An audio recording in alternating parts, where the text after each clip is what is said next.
আসসালামু আলাইকুম। চরণী ভাই আগে পদ্মা বাঁচায়, পদ্মা আমাদের এই এলাকার মানুষের জীবন।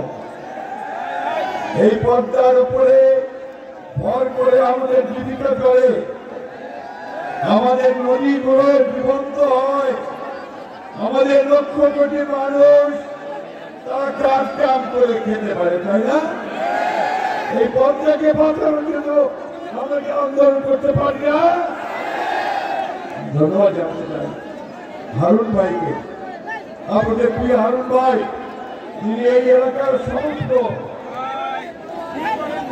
সমস্যাগুলো সমাধানের জন্য বারবার পার্লামেন্টে নির্বাচিত হয়েছে আপনাদের, তাই না? একবারও নির্বাচনে হারেন নাই, আসলেন। এবং এখানে আজকে আমাদের শাহজাহান ভাই আছেন, আমিনুল ভাই আছেন, মিনু ভাই আছেন, জেনারেল শরীফ ভাই আছেন, মিলন ভাই আছেন, চাঁদ ভাই আছেন এবং জিয়া ভাই আছেন, আপনাদের আছেন, কেদার আছে, নজরুল ভাই আছেন, তাই না?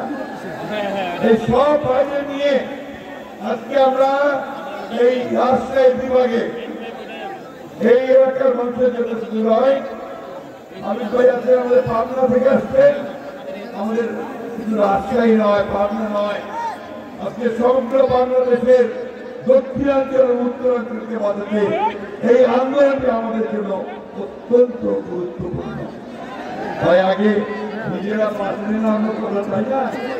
পদ্মায় কি মরে যায়, আমরাও তো মরে যাবো, ঠিক কিনা?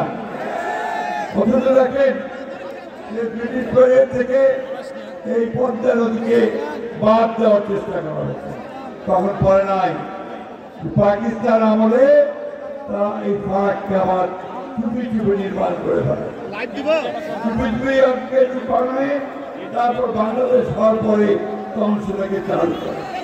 প্রথম এটাকে চালু করার অনুমতি দেয় শেখ মুজিবুর রহমান, আওয়ামী লীগের তখনকার সভাপতি এবং প্রধানমন্ত্রী তখনকার। বন্ধুগণ, সেইটার পানিতে যখন কমে যায়, তারপরে এই আমাদের নেতা মৌলানা আব্দুল হামিদ খান ভাসানী, তিনি প্রথম ফারাক্কা রাজ করেন, মনে আছে আপনাদের? ছেলেরা জানে না, হারুনরা জানে, সালেম ভাইরা জানে যে তিনি ৭৬ সালে ফারাক্কা মার্চ করেছিলেন, হাজার হাজার লক্ষ মানুষকে তিনি ফারাক্কার দিকে রওনা দিয়েছিলেন। তারই প্রেক্ষিতে এই দেশের স্বাধীনতা ঘোষক, এই দেশের গৌরবের প্রবক্তা এবং সমৃদ্ধ বাংলাদেশের উপকার শহীদ মুজিবুর রহমান ৭৭ সালে তিনি এই পদ্মা পানি হিসেবে নিয়ে ভারতের সঙ্গে একটা চুক্তি করেন, প্রথমবারের মতো গ্যারান্টি।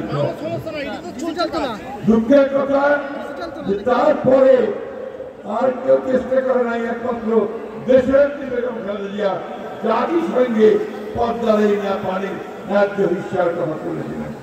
আমার মনে থাকার কথা আমাদের হারুন ভাইকে। এই কিছুদিন আগে 2016 সালে এই যে পতিত স্বৈরাচার ফ্যাসিস্ট হাসিনা একটা প্রতিষ্ঠিত হয়েছিল, ওটা যেমন গ্যারান্টি ক্লজ ছিল ৯৬ সালে। আজকে 2026 সালে আগামী বছর এই চুক্তি শেষ হবে। আমরা জানি না এখন ভারত কোন পদক্ষেপ গ্রহণ করবে। এই 2026 সালে যে সরকার আসবে, সেই সরকার যদি শক্তিশালী না হয়, জনগণের শক্তি নিয়ে যদি না দাঁড়াতে পারে, তাহলে এই পদ্মার পানিতে আমরা আরো ক্ষতিগ্রস্ত হব। তাই বন্ধুগণ, এটা প্রমাণিত একমাত্র জাতীয়তাবাদী দল বিএনপি হচ্ছে সেই দল যারা সরকার গঠন করলে বাংলাদেশের মানুষের হিস্সা অধিকার পাওয়া যায়, অন্য সময় পাওয়া যায়। বন্ধুগণ, তাই আমাদের দায়িত্ব কি?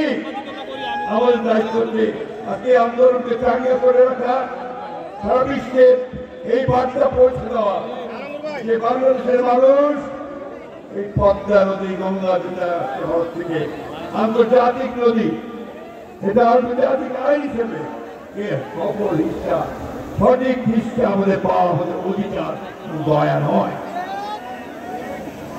সেই জন্যই সেই সময় আমার একটা সরকার থাকা দরকার, যারা বাংলাদেশের মানুষের জন্য কাজ করে, কথা বলে, এর অধিকার আমরা করি।